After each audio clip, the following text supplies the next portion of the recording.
जी कि कैसे इंसान को जीना चाहिए। तो जी जी। ये हम जानना चाहते हैं कि खुदा ने, जैसे खुदा खाली इंसान के लिए है कि फिर जानवर, अदर लेवल के लिए भी कुछ है, सबके लिए है, जैसे सबके लिए है, जानवर के। सबके लिए। तो जी जी। वो तो सबके लिए है ना। मतलब देखें, मालिक तो परमेश्वर तो सबका है ना।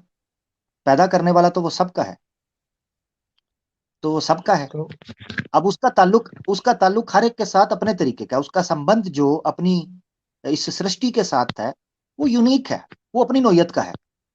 अब उसमें वो ताल्लुक के अंदर रहना भी सिखाता है, क्योंकि उसका प्लान था कि उसने वापस में इस चीज को एग्जामिन करना है। ये उसकी तख्लीक का हिस्सा था, यानी उसकी क्रिएशन का। तो ये उसने किया, बताया आपको, और इसमें कोई कबाहत हाँ, नहीं तो है। कुछ लोग कहते हैं जी, इतनी बड़ी सृष्टि का रचने वाला, इतना बड़ा ईश्वर, उसको क्या पड़ी है कि एक छोटे से 5, 5.5, 6 फुट के इंसान को वो बताता है कि तुम ना रहना कैसा है। भाई यही तो उसकी खल्कियत और उसके रब होने का या उसके ईश्वर होने का, उसकी उसकी ये समझ लें आप, उसका तकादा, उसकी शान है कि उसने बनाने के बाद छोड़ा नहीं है, एक एक चीज पर नजर रखे हुए है। वमल्लाहु बिगाफिलिन अम्मा यामलून, कि वो कभी भी गाफिल नहीं है, सोता नहीं है, थकता नहीं है, वो नजर रखता है। सिंपल भाई। तो इसमें हम और बोलना चाहते हैं, जैसे हम्म, खुदा ने, मैंने जस्ट आप, जैसे आप लोग पैगंबर बोलते हैं कि जी जी। खुदा ने, मैंने एक एक एक एक करके पैगंबर को भेजता गया, तो उसी जी। तरह मैंने अदर लिविंग थिंग में भी कुछ भेजा होगा, जैसे जानवर में भी कुरान कुछ की भेजा आयत, होगा। हम्म, कुरान की एक आयत मिलती है कि जिसमें इशारा मिलता है कि वो तुम्हारी तरह ही हैं। उममुन अमसालुकुम, कुरान की एक आयत है, उममुन अमसालुकुम, वो तुम्हारी तरह उम्मतें हैं। तो कुछ लोगों ने इस चीज में, कुछ कमेंटेटर्स ने इस पर बात करते हुए कहा है कि हो सकता है उनके अंदर भी कुछ सिस्टम अल्लाह ने रखा हो। कुछ इससे इस्तदलाल करते हैं। मगर ओवरऑल जो हमारा जो आइडिया, मुसलमानों की मेजोरिटी का जो आइडिया है, वो ये है कि जानवरों के अंदर किसी किस्म का, या नॉन ह्यूमंस के अंदर किसी किस्म का भी, जिन्नों के अलावा, ये जो जिन्न होते हैं इनके अलावा किसी किस्म का भी कोई प्रॉफिट्स वगैरह नहीं भेजे। इस पर बात करते हुए इब्ने हजम एक बड़े स्कॉलर हैं, जो 4th और 5th सेंचुरी के हैं, हिजरी, यानी इस्लामिक कैलेंडर 4th और 5th सेंचुरी के। उन्होंने किताब लिखी अल मिलल व नहल। उस किताब में पहले इब्तदा के अंदर उन्होंने लिखा कि क्या जानवरों के अंदर भी पैगंबर और रसूल आते हैं। उस पर उन्होंने बहस करते हुए ये चीज रखी है कि भाई हमारा मौकफ आमतौर पर यह है कि उनके अंदर नहीं आते। उसकी वजह यह है कि पैगंबर का आना उस उम्मत के अंदर या उन लोगों के अंदर जरूरी है, पैगंबर या रसूल या मैसेंजर या प्रॉफिट का आना, कि जिन लोगों के पास फ्री विल है। एनिमल्स के पास फ्री विल नहीं है। उसकी वजह यह है कि फ्री विल का इफेक्ट उनके ऊपर दिखाई नहीं देता। वो यूं महसूस होता है कि जैसे प्रोग्राम्ड है, सर्टन किस्म का प्रोग्राम है। That's it. तो उसको मैंने, जी। उसमें कोई किसी ने भेजा तो उसको मैंने जीना कैसे, कौन सिखाएगा, कैसे सीखेगा वो जिन, उसको कैसे पता लगेगा कि हम सही काम कर रहे हैं या गलत काम कर रहे हैं, ये हाँ, जबरदस्त, जबरदस्त। हम्म, जबरदस्त। यही वजह है ना, देखें, अगर वहां पर प्रॉफिट्स आए होते या कोई ऐसा सिस्टम होता, तो शेर कभी भी हिरन को मारता नहीं, सांप कभी अपने बच्चों को ना, परिंदे कभी अपने बच्चों को घोंसलों से बाहर ना फेंकते। इस तरह की चीजें, बड़ी मछली छोटी मछली को कभी ना खाती, ये चीजें ना होती। तो नेचर में आपको नजर आता है कि फ्री विल का इफेक्ट आपको फील नहीं होता। मगर इंसानों में एक ताकतवर इंसान, एक शक्तिशाली इंसान, किसी गरीब को, किसी कमजोर को, किसी निहत्ते को, किसी टूटे हुए को हाथ डालेगा, तो कोर्ट ऑफ जस्टिस जो है वो उसको पकड़ेगा, वो कहेगा भाई तुमने ज्यादती की है।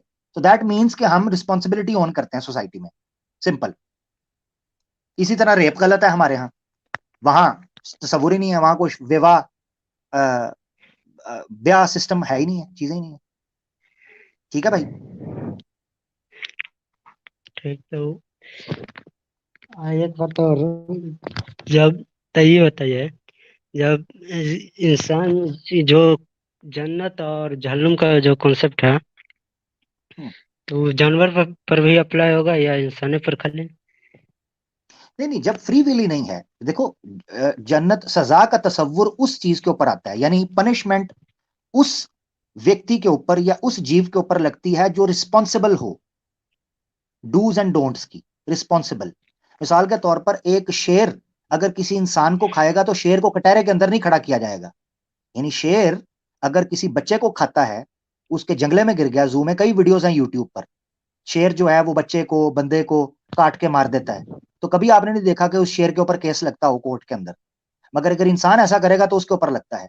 जब ह्यूमन कॉमन सेंस इस चीज की डिमांड नहीं करती कि किसी शेर को कटहरे के अंदर लाना चाहिए हिरन के कत्ल के ऊपर या इंसान के कत्ल के ऊपर, इसका मतलब यह ये है तो कि इंस, उनसे कोई डिमांड नहीं।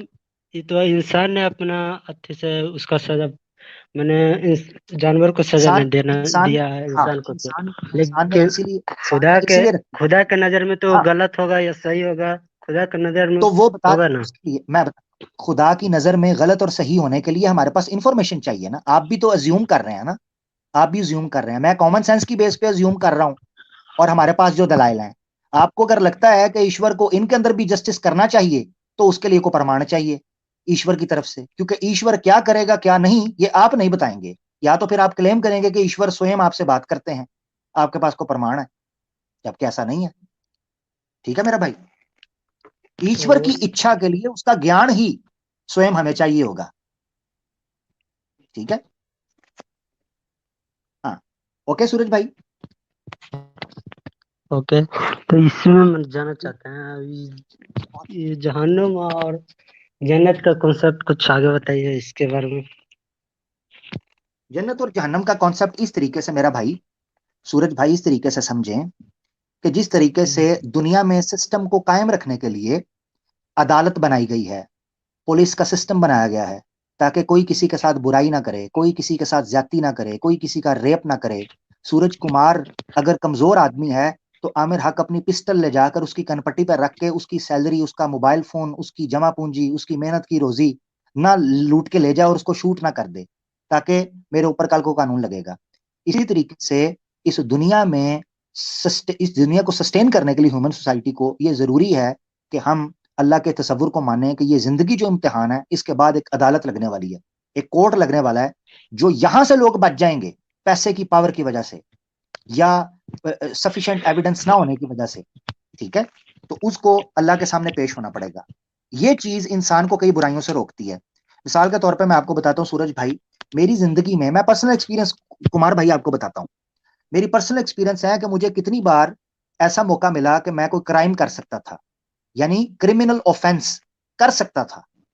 क्रिमिनल ऑफेंस कह रहा हूं, दैट मीन्स कि आप सोसाइटी के अंदर कोई ऐसा क्राइम करें कि आप किसी दूसरे को नुकसान पहुंचाएं। मेरे पास मल्टीपल टाइम अपॉर्चुनिटीज थी, और मजे की बात बताऊं आपको कि उन अपॉर्चुनिटीज के अंदर मुझे बिल्कुल भी ये थ्रेट नहीं था कि कोई मुझे पकड़ लेगा या कोई कानून मुझे हाथ डालेगा या किसी को एविडेंस मिल जाएगा। मुझे जिस चीज ने रोक के रखा कुमार भाई, वो सिर्फ और सिर्फ ये चीज थी कि मैं कल कयामत के दिन इस जीवन के मरने के बाद जब मैं अपने ईश्वर के सामने पेश किया जाऊंगा, वो मुझसे पूछेगा कि ठीक है कोई सीसीटीवी कैमरा नहीं था, ठीक है कोई बड़ा तुझे रोकने वाला नहीं था, ठीक है पुलिस की लाठी नहीं थी, ठीक है कोर्ट का खौफ नहीं था, ठीक है जेल का डर नहीं था, मगर क्या ये तू भूल गया था कि ये जिंदगी मैंने तुझे दी थी और मैंने ये कहा था ये काम ना करना, मगर तूने ये काम किया और सोसाइटी में पाप को फैलाया, गलती फैलाई, नेगेटिविटी फैलाई। अब भुगत, क्योंकि मैं तो नहीं छोड़ता, मेरे यहां तो जस्टिस होता है। और इसीलिए कुरान में एक आयत है सूरज कुमार भाई कि उस दिन अल्लाह ने फरमाया सूरह यासीन के अंदर, अल यौम नख्तिमु अला अफवाहिहिम व तुकल्लिमुना अयदीहिम व अर्जुलिहिम बिमा कानू यक्सबून। अल्लाह ताला फरमाते हैं उस दिन सूरज कुमार भाई, अल्लाह ताला फरमाते हैं, जी। ईश्वर फरमाते हैं, उस दिन जो क्रिमिनल्स होंगे उनके मुंह बंद हो जाएंगे और उनके हाथ और पैर बात करेंगे कि ये क्या जुर्म करते रहे हैं।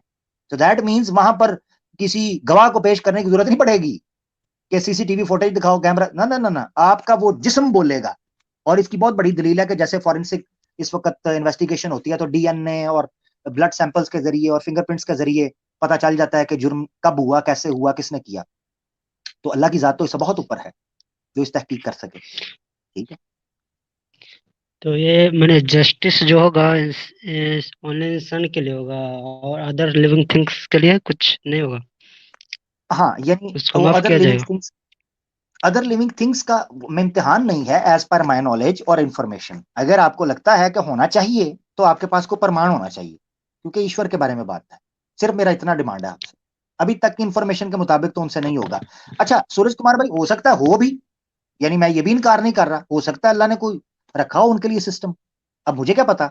ये ऐसे ही समझे सूरज कुमार भाई कि जैसे आपके घर के अंदर कोई मसला है तो आप ही उसको सॉल्व करेंगे, आपका पड़ोसी आके उस मसले को सॉल्व करेगा तो आपको बाज़ औक़ात इरिटेट होगा, आपके मियाँ बीवी का मसला है वो आप ही हल करेंगे। तो इससे मुराद ये है कि हम लोगों को अपने इंटरनल मसले, यानी इंसानियत, ह्यूमैनिटी इस वक्त जो दरिंदगी का सामना कर रही है, जिस तरीके से लोगों के हकूक और जुल्म दुनिया पर छाया हुआ है, मजलूम को मारा जा रहा है, हमें रिस्पॉन्सिबल होना है, हम बात उस पर करेंगे। मुझे क्या पड़ा है कि जानवर शेर किसको मार रहा है किसको नहीं मार रहा, मेरी बला से मैं तो इंसानों को मरता हुआ देख रहा हूं, मैं तो इंसानियत को यहां पर बिकता हुआ, सिसकता हुआ, बिलकता हुआ, एड़ियां रगड़ता हुआ, खून रिसता हुआ देख रहा हूं। मैं यहां औरतों को, बच्चों को, घरों को तबाह होता हुआ देख रहा हूं। मुझे तो उसकी परवाह है। जानवर क्या है, जानवरों से बदतर हो चुके हैं इस वक्त सोसाइटीज हमारी। इस ठीक है इस मेरा भाई। दुनिया में रह रहे हैं, जैसे इस हम लोग इस दुनिया में मानव को श्रेष्ठ माना जाता है दुनिया में, तो हम लोग का भी कुछ सोचने का रिस्पॉन्सिबिलिटी बनता है ना कि हाँ अदर लिविंग थिंग्स को क्या किया जाए। हाँ बिल्कुल जैसे बिल्कुल, ये बात आपकी बिल्कुल ठीक। खुदा ने हम हाँ। आप मानते हैं कि मैंने खुदा ने श्रेष्ठ माना, सबसे श्रेष्ठ बनाया है मानव को, तो हम्म, अदर लिविंग थिंग के लिए बारे में भी सोचना चाहिए ना कुछ। बिल्कुल बिल्कुल आपकी बात ठीक है, और रिस्पॉन्सिबिलिटी है। मिसाल के तौर पर मैंने जो आयत पढ़ी थी कुरान में है, उम्ममुन अमसालुकुम, वो तुम्हारी तरह उम्मतें हैं। सो मुराद ये है कि जिस तरह तुम नुकसान नहीं पहुंचाते, इस तरीके से उनको नुकसान ना पहुंचाओ बेजा किस्म का, जानवरों को मारना, उन पर वजन ज्यादा लादना, ठीक है, उन उन उन उनके साथ यानी बगैर किसी चीज के उनके साथ जुल्म और ज्यादती करना, बदफेलियां करना, ये सारे काम इस्लाम ने मना फरमाया जानवर के साथ। हमारे यहाँ एक बड़ी मशहूर वाक्य है, मुझे उसकी ऑथेंटिसिटी नहीं पता, मैं लाइव कह रहा हूँ, मुझे नहीं पता वाकई वो ऑथेंटिक है कि नहीं, मैंने भी सुनी है कि एक दफा सफर में नबी पाक सल्लल्लाहु अलैहि वसल्लम के साथ सहाबा थे, तो किसी साहबी ने किसी चिड़िया का बच्चा जो है वो वहां मिला उनको घोंसले से, उन्होंने उसको उठा लिया, और चिड़िया जो है वो काफी परेशान थी।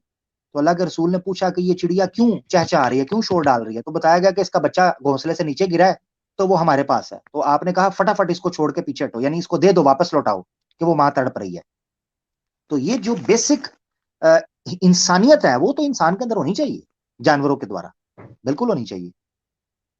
नहीं, आप ये पूरा कैलकुलेशन निकल सकता है, तो मैंने ये हम कर सकते हैं कि जो आप जो इस्लाम धर्म है, जो मैंने ओनली इंसान के बारे में जानता है, अदर लिविंग थिंग के बारे में कुछ नहीं जानता है।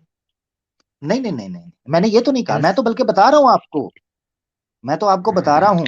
अच्छा, कुरान में कुछ जानवरों की जिनको अनाम कहा जाता है, उन जानवरों के फवायद बयान किए गए हैं, यानी उनके बेनिफिट्स, उनके गुण क्या हैं, ये बयान किए। मैं तो आपको ये चीज बता रहा हूं कि उसमें उनके भी आदर करने की इस सेंस के अंदर बात की गई है कि आप उनको यूज करते हो, उनसे फायदा उठाते हो, तो आप उनके लिए एक तरस का पहलू रखो, उनकी केयर का पहलू रखो।